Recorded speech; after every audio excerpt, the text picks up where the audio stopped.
Doctor Anshuman, अब आपसे शुरू करते हैं। सर, ये ओमिक्रॉन जो ये नया वेरिएंट है, इसको लेकर अब एक पैनिक सा दिख रहा है दुनिया भर में। आनन फानन में जैसा रिस्पांस आया, लगता है कि ये एक बहुत खतरनाक वेरिएंट है। अभी तक का आपका क्या एनालिसिस है इसको लेकर, और भारत को इस पर कैसे रिएक्ट करना चाहिए?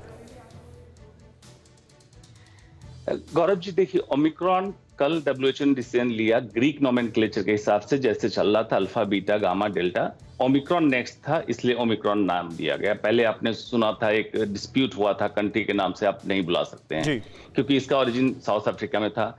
जेनोमिक सीक्वेंस के हिसाब से इसका B1.1.5 था। जो existing delta variant south Africa में चल रहा था, उससे 4 टाइम्स ज्यादा इन्फेक्टिव कैपेसिटीज में पाया गया। दूसरा, इसमें देखा गया immune escape mechanism, immune system को चकमा दे रहा है, जिसके कारण आपने बताया कि वैक्सीन लगे हुए व्यक्ति में भी संक्रमण होने की क्षमता रहेगी। इनेट इम्यूनिटी, किसी को इन्फेक्शन हुआ है, रिकवर हुआ है, अगर इस स्ट्रेन से दोबारा इन्फेक्शन होता है तो दोबारा पेशेंट बीमार हो सकता है।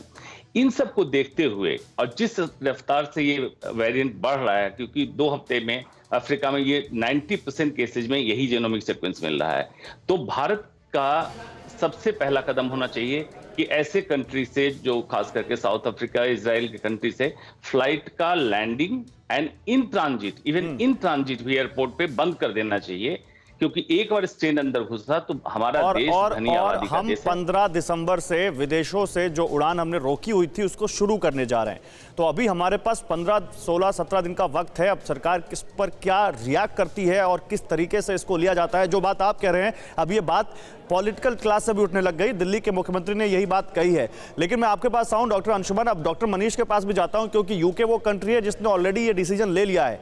कई अफ्रीकन कंट्रीज से उन्होंने अपनी फ्लाइट, जो आने जाने का जो फ्लाइट्स का जो साधन है, उस पर बैन लगा दिया, रोक दिया है। तो डॉक्टर मनीष, अभी यूके में इस ओमिक्रॉन वेरिएंट को लेकर कितनी चिंता है? डॉक्टर अमित, माफ कीजिएगा, डॉक्टर अमित, इसको लेकर कितनी चिंता है? और वहां पर अभी जो ये मेजर उठाए गए हैं, जो साउथ अफ्रीका और दूसरे अफ्रीकन कंट्रीज से फ्लाइट्स पर रोक लगाई गई है, आपको लगता है कि अब जरूरत है कि दूसरे देशों को भी यही करना चाहिए अब इससे बचने के लिए? देखिए, ये वायरस जितना भी इसका आता पता चला है, एक तो पहली चीज मैं बता दूं, इसके बारे में पूर्ण जानकारी अभी भी नहीं।